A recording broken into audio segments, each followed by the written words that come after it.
Meghan praised for candidly talking about her miscarriage, a great service by UK Charities.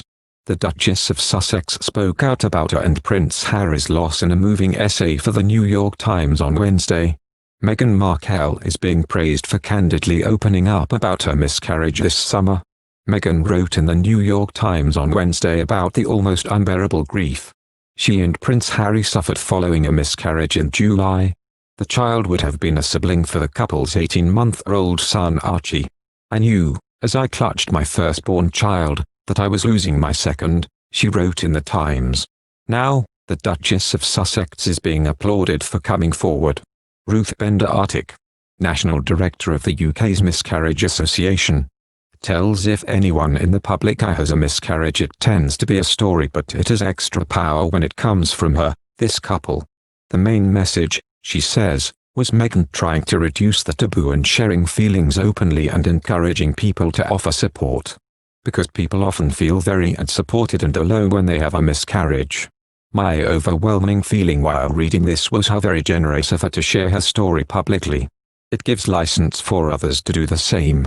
It can have the effect of validating what somebody feels. If somebody else is feeling a sense of loss or grief for what might have been, Bender-Artic says. She talked about her feelings of both physical and emotional pain for Harry too. It's important to realize that partners are affected. Bender-Artic continues on to say that while as many as 1 in 4 pregnancies ends prematurely, and as Meghan also noted in her essay, many don't feel that they can talk openly about it. She has done a great service in just getting the subject talked about. It's an uncomfortable kind of subject. It's about women's bodies and bleeding and also about the pain of grief and loss, she explains. The Great British way of dealing with this kind of thing is to hope people will buck up, and people tend to say things like "at least it was early," or "at least you already have a child," or "can try again." What you really want for people to say is "I'm sorry for your loss, how are you doing?" She talked about how grateful she was that somebody asked how she was doing.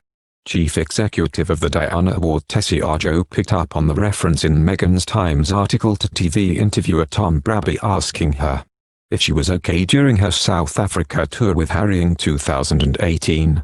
This is a reminder that when we do ask that question, ask with intent and wait to listen to the response, Arjo tells, adding, "Just as we rejoice with people who bring a baby to full term, people who have a miscarriage need us to wrap our arms around them, because they have suffered a loss and they will always grieve for the child that they never had."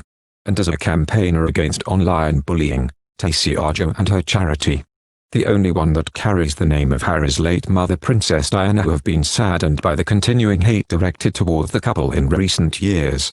"We have gone too far in terms of how polarized we are as a society and how tribalistic we are. We just need to pull back from that and completely stop and really double down on core values of empathy and compassion and kindness," Arjo says.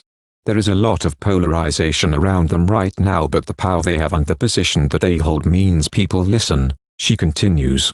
"But I'm grateful that they have the platform and that they have used it to shine a spotlight on something that's not often talked about.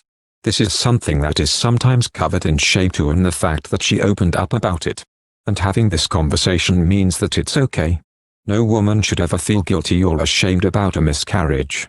Gemma Collins has told that she suffered a 3rd miscarriage in July, penning an open letter to the Duchess of Sussex following the news that she and Prince Harry had lost their 2nd child.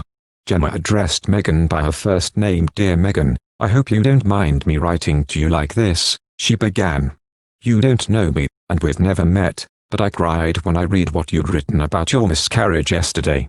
Your sadness and grief leapt out of the page, along with your desire to comfort other women who have been through the same heartbreak.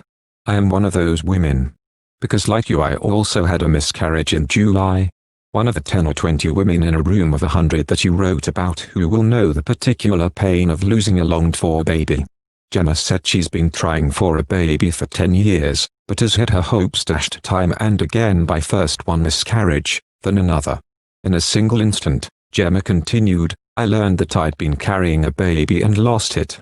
Meaning that once again I found my long-standing dreams of motherhood shattered in 2 pieces." Gemma rounded off the letter by thanking Meghan for her honesty. After insisting that miscarriages don't discriminate, and the pain is all the same for us. She also vowed not to give up on her dreams of motherhood. Thank you for watching. If you like our video, would you please help us like, share and subscribe our channel. Wish you happy to see our videos. Thank you very much.